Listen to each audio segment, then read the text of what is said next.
आगे मुजम्मिल साहब, ये जो आमिर ज़िया साहब बात कर रहे हैं उन्होंने तो बहस ही ख़त्म कर दी। उन्होंने कहा कि सिविलियन सुप्रीमेसी की उस तरह की स्ट्रगल तो ये है ही नहीं, वो सिर्फ ये थी कि मुझे पीछे करके किसी और को क्यों आप ला रहे हैं। तो फिर जो सोशल मीडिया पे ट्रेंड चलते हैं या कारकुनान को जिस तरह से ब्रेन वॉश किया जाता है, गोली क्यों चलाई का ट्रेंड आप देख लीजिए, या फिर आप ये देख लीजिए कि हकीकी आज़ादी का नारा देख लीजिए। तो क्या कारकुन को पता होता है कि खुफिया मुलाकातें नहीं हो रही, और वहाँ अगर हो रही हैं तो ये सवाल भी नहीं हो रहा कि गोली क्यों चलाई, लेकिन ये सिर्फ कारकुन के लिए ताकि वो सड़क पे आए, अरेस्ट हो जाए, अपनी भी ज़िंदगी बर्बाद करे और वायलेंस का शिकार भी हो जाए। अब सूरत हाल ये कि ये तो बात दुरुस्त है कि बयानियों के चक्कर में अवाम को धोखा दिया जाता है। कभी हकीकी आज़ादी का बयानिया है, आप आज देखें अमेरिका की गोद में हैं, कभी आप देख लें कि मेरा मतलब है कि अमेरिका गद्दार है, अमेरिका वो भी आप देख लें, और मुख्तलिफ बयानिए जो आप देखना चाहते हैं, आपने हर बयानी का अपनी जगह एक हशर देख लिया है और उसको यू टर्न देख लिया है। फिर एक लीडर कहता है कि यू टर्न तो बड़े लीडर की निशानी होती है कि वो यू टर्न लेता है। तो ये सब बातें तो अपनी जगह मौजूद हैं, और मैं इसमें कोई आप ये कह सकते हैं कि इस सारे काम को इमरान खान ने और तहरीक इंसाफ ने एक नई मेराज बख्शी है, वरना इस हमाम में सारी सियासी जमातें नंगी हैं। मैं नहीं समझता कि अपने वक्त पे किसी भी सियासी जमात ने बयानिए की ताकत को इस्तेमाल नहीं किया है और लोगों को बयानिए की ताकत से धोखा देने की कोशिश नहीं की है। ये सब सियासी जमातों ने किया है अपने अपने वक्त पे।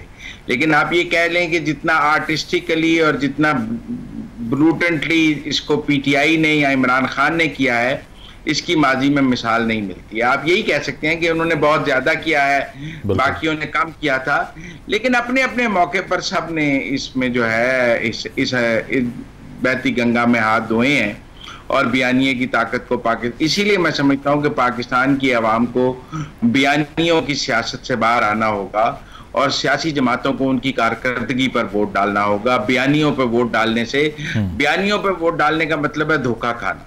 मुजम्मिल साहब, ये मुझे बताइए, सलमान राजा साहब की जो बात पहले राना साहब ने भी की है, अब उन्होंने कल जिस तरह से एक्शन लिया, पार्टी का चेयरमैन है बैरिस्टर अली जफर साहब हैं, उन्होंने कहा कि सबके खिलाफ कार्रवाई होगी। खान साहब की बहनें ज़मीन पर बैठी हुई हैं, आप मुलाकात के लिए चले गए और इसके बाद में आपको ऑथराइजेशन कैसे मिल गई, आपको बॉयकॉट करना चाहिए था। राजा साहब के एम्बिशंस क्या लग रहे हैं आपको पार्टी में? देखिए, ये लड़ाई है अलीमा खान और बुशरा बीबी की। अच्छा, ये लड़ाई सलमान अकरम राजा साहब अलीमा खान की पर्ची पे आए हुए हैं, बैरिस्टर गौहर दूसरी तरफ से हैं, और ये सलमान अकरम राजा साहब बुशरा बीबी के लोगों को टारगेट करते हैं, बुशरा बीबी के लोग अलीमा बीबी के लोगों को टारगेट करते हैं। आपने सलमान अकरम राजा के जिस ट्वीट का इशारा दिया है उसके जवाब बैरिस्टर गौहर साहब ने दिया है कि ये बताएं कि सियासी कमेटी में कब ये फैसला हुआ है कि अगर बहनों की मुलाकात नहीं होगी तो वकील मुलाकात नहीं करेंगे। ये फैसला कब हुआ है? उन्होंने कहा पीटीआई के अंदर कि अगर बहनों की मुलाकात नहीं होगी तो फिर सियासी मुलाकातें नहीं होंगी। उन्होंने कहा फिर ये फैसला भी कब हुआ है कि अगर इमरान खान की बहनों की मुलाकात नहीं होगी तो बुशरा बीबी की बहनें भी नहीं मिलेंगी। उन्होंने कहा जब पार्टी के अंदर ऐसा कोई फैसला ही नहीं है, और इससे पहले 25 तारीख को जब बहनों की मुलाकात नहीं हुई तब भी तमाम मुकला और पॉलिटिकल मुलाकातें हुई हैं और सब जाकर मिले हैं, और किसी ने ये नहीं कहा कि अगर बहनों की मुलाकात नहीं होगी तो नहीं होगा। फिर उन्होंने कहा ये फैसला भी कहीं नहीं हुआ पार्टी में कि अगर एक की नहीं होगी तो बाकी मुलाकात नहीं करेंगे। बिल्कुल। तो अगर इमरान खान की बाकी दो बहनों की को मुलाकात की इजाजत मिल रही थी तो फिर ये कहाँ फैसला हुआ है कि किसी एक वकील को अगर इजाजत नहीं मिलेगी तो बाकी कोई वकील मुलाकात नहीं करेगा, किसी एक पॉलिटिशियन को इजाजत नहीं मिलेगी तो फिर कोई सियासतदान नहीं मिलेगा। अभी कोई ऐसा बाइकॉट का फैसला तो नहीं हुआ कि एक को इजाजत नहीं मिलेगी तो बाकी कोई नहीं जाएगा।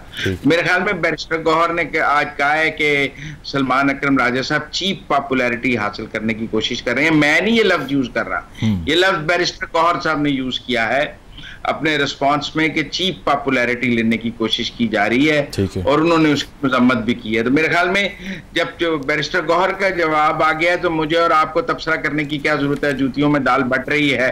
और चेयरमैन और सेक्रेटरी जनरल के दरमियान जो अब कल से हम देख रहे हैं, इसको आप ऐसे ही समझें जैसे बुशरा बीबी और अलीमा खान के दरमियान ये गुफ्तगू हो रही है। तब आपकी तरफ आऊँगा मुजम्मिल साहब, जो बात कर रहे हैं, अब लगता तो यही है कि अगर अलीमा खान साहिबा को परमिशन नहीं मिली तो उनके कहने का मतलब ये है कि जो बुशरा साहिबा का फैक्शन है पार्टी के अंदर वो डोमिनेट कर गया, इसलिए ये हो नहीं सका। और राजा साहब का ये बयान कि आपको प्रिंसिपली बॉयकॉट करना चाहिए था अगर उनकी मुलाकात नहीं हुई। गंडापुर साहब ने कहा कि आप अडियाला से 80 किलोमीटर दूर वीराने में उनको छोड़ाए हैं, तो उन्होंने कहा कि इसका हम हिसाब लेंगे जब हम वापस आएंगे। तो इतनी कन्फ्रंटेशन के बावजूद आपको लगता है लॉयर्स का मिलना नॉर्मल है, या फिर यही जो 2 ग्रुप्स वाला आर्गूमेंट है आप इसको सपोर्ट करते हैं? मैं सारे आर्गूमेंट्स को सपोर्ट करता हूँ। अच्छा, खवातीन को बाकायदा जेल के सामने से जब लिया गया था तो उन्हें कहा गया था कि हम आपको फेस सेविंग दे रहे हैं, आप आ जाएं, गाड़ी में बैठ जाएं और हम आपको छोड़ देते हैं। वो ले गए और वो मार्की में छोड़ा, फिर वो बाहर नहीं निकल रही थी वहाँ से, तो सीन क्रिएट करने की फिर बाद में कोशिश। उन्होंने कहा जी पुलिस वालों ने साफ कहा कि आपके फ़ोटो बन गए, सब कुछ हो गया, बस अब आप चले जाएँ कि आपको पुलिस ने उठा लिया है। क्योंकि कोई डंडा डोली तो नहीं हुई थी वहाँ पे खवातीन को, मतलब वो खुद ही आपने देखा वीडियो में कि बैठ रही हैं वहाँ पे जाके, उसके अंदर बहनें भी और दूसरी भी जो भी लोग आए हुए थे। तो ये जो दावा किया गया था ना कि अगर नहीं मिलने दिया गया तो हम धरना देंगे, ये उसका जवाब था एक कोशिश करने के लिए। अभी जो बात सिविलियन सुपरमेसी की हो रही थी, देखें पाकिस्तान के अंदर इस वक्त जिसको हाइब्रिड रजीम कह के और सबसे ज़्यादा रिडिक्यूल किया जा रहा है, यूसुफ रज़ा गिलानी ने सबसे पहले चैलेंज किया हालिया तारीख में, जब उन्होंने कहा रियासत के अंदर रियासत नहीं हो सकती। फिर उसका अमली मुजाहरा बगैर बोले नवाज शरीफ ने किया। जब फरमाइशें आने लगी कि आप को चेयर की बात करें और आप एक्सटेंशन दें, बाहर ये कहा गया, मैं जनरल राहिल शरीफ के दौर की बात कर रहा हूँ कि जाने की बातें जाने दो, और अंदर फुल ग्रिल भी किया जा रहा है और मिन्नत तरला भी कि हमें एक्सटेंशन दो, वो नहीं दी गई। पहले गिलानी को बाहर निकाला, फिर नवाज शरीफ को निकाल दिया, फिर उसके बाद अब आप वोट को इज्जत दो की बात करते रहें। तो उस वक्त इमरान खान साहब उस झूले पे झूलना शुरू हो गए, जिससे ये पीपल्स पार्टी और नून लीग बड़ी दूर लेके आए थे बड़ी सफर के बाद कि भाई अपना अपना काम करते जाएं, सारे रियासती इदारे भी। तो अब तो फिर शहबाज शरीफ साहब तो फिक्रे भी 2 मुकम्मल नहीं करते, उनको पता है रियलिटी क्या है, और वो इस रियलिटी के लिए सीएम पंजाब थे तब भी इसी बात पे थे कि हमें मुफाहमत करनी है, हमें मुजाहमत नहीं करनी। तो जब आज इमरान खान साहब को गेट नंबर 4 पे पोजीशन नहीं मिल रही, मतलब जगह तो वही लेनी है ना, शेख रशीद की मशहूर जगह जहां पे वो आए और वहीं पे बैठे रहे और फिर निकाला हुआ देश निकाला हुआ।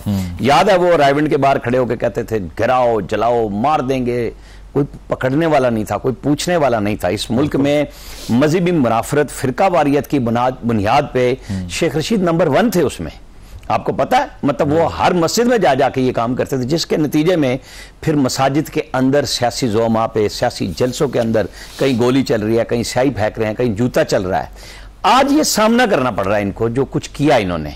अब आज इनके लिए इनका अपना सोशल मीडिया एक अफरियत बन गया है। जैसे ही 14 रुकनी कमेटी बनाई गई नेशनल सिक्योरिटी कमेटी के लिए, तो आपको और हमें पता है वो ट्वीट शुरू हो गए माइनस इमरान खान, तो वो लोग सारे पसपा हो गए कि भाई ये तो हमारे साथ क्या हुआ। जो बात अभी मैंने कही, आजम सवाती क्यों बोले इस बात पे कि उनको गाली दी गई, उनके एक जेस्चर पे सोशल मीडिया ने कहा कि तुम तो गद्दार हो, जिसकी बुनियाद पे उन्होंने 2022 से काम शुरू कर दिया जब जनरल आसिम मुनीर आ गए थे। मैं पिछली बात नहीं कर रहा, जनरल बाजवा के वक्त तो वो खुद छुप छुप के मिल रहे थे उनके साथ जाके, ऐवान सदर में भी सब जगहों पे। नहीं, वो खान साहब ने कहा मुल्क के लिए कहा था मैंने, तो आज मसले हल हो।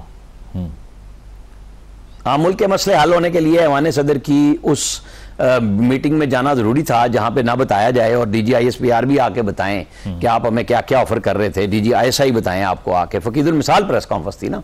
तो अब आपने जब मजबूर किया, आज आप यहां आए, आपके लोग जो पैसे कमा रहे हैं आपके नाम पे वो तो आपको डटा हुआ कह रहे हैं, लेकिन जो सियासी लोग हैं वो तो चाहते हैं ना कि सियासत का रास्ता सियासत से बनता है।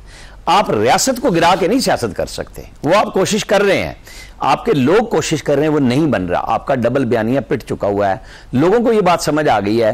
तो अब अगर आप इस मकबूलियत के जोम में हैं कि पाकिस्तान की फौज जो है वो घुटनों के बल आपके हुजूर पेश हो जाएगी अडियाला जेल में, तो ऐसा काम नहीं होने जा रहा।